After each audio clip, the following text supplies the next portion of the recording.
Bon, alors là, aujourd'hui, nous allons faire des lentilles à ma façon, vous allez voir. Oh, ce sont des proportions pour 6 personnes, ou alors 2 repas de 3 personnes, si vous voulez, 2 fois 2 repas de 3 personnes. Pour cela, il me faut donc des lentilles vertes, 350 grammes de lentilles vertes, un oignon que j'ai coupé au préalable et puis après que je vais recouper en petits morceaux. Nous aimons bien l'ail dans la famille. Là, j'ai 2 gousses d'ail, mais vous pouvez en mettre une seule ou une demi, ou ne pas en mettre si vous n'aimez pas. J'ai un fond de sauce tomate, vous voyez, c'est vraiment la cuisine des placards. J'ai un reste de sauce tomate que je vais incorporer à mes lentilles parce que ça ajoute un peu de goût, c'est assez sympa. Là, c'est tomate basilic et c'est vraiment très intéressant dans un plat de lentilles. On n'a pas l'habitude d'en mettre. Et puis un petit peu de muscade, du poivre. Pour ce qui est du sel, je ne me le mettrai qu'en fin de cuisson, sinon ça a tendance à durcir les lentilles. Bon allez, on y va, on attaque. Donc, je mets à peu près, alors j'ai ma cuillère en bois, je mets l'équivalent d'une cuillère à soupe d'huile d'olive.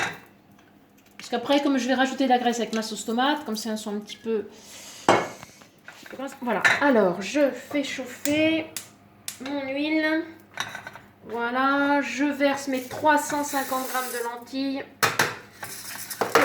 Et je remue bien pour bien enduire mes lentilles d'huile d'olive. J'aurais pu prendre une casserole un peu plus grande. J'espère que ça va le faire. Voilà, vous voyez, vous n'avez pas trop de temps. Vous dites, tiens, qu'est-ce que je vais faire ce midi? J'ai du saucisse, j'ai une escalope et des petites lentilles revisitées. Voilà, je les fais revenir rapidement.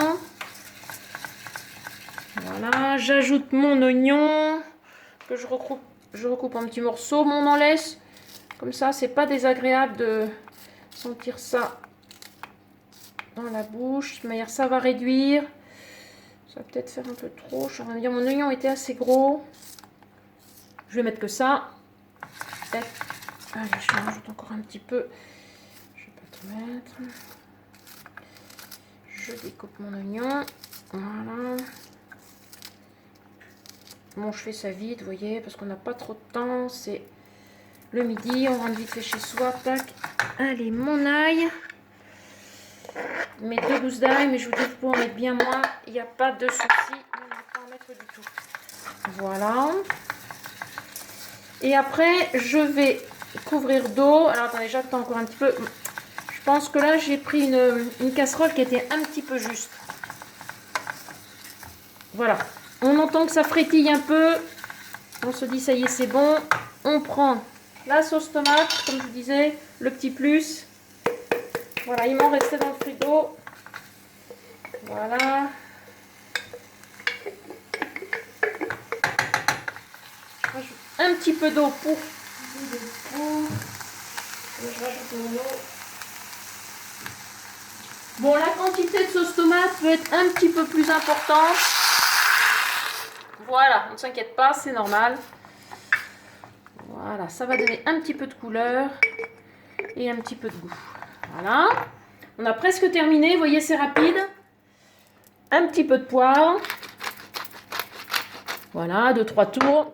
Et ma noix de muscade que je vais râper un petit peu dessus. Et ensuite, on va laisser cuire. Alors, on va surveiller, on va laisser cuire à feu assez doux pendant 20 minutes. Hein.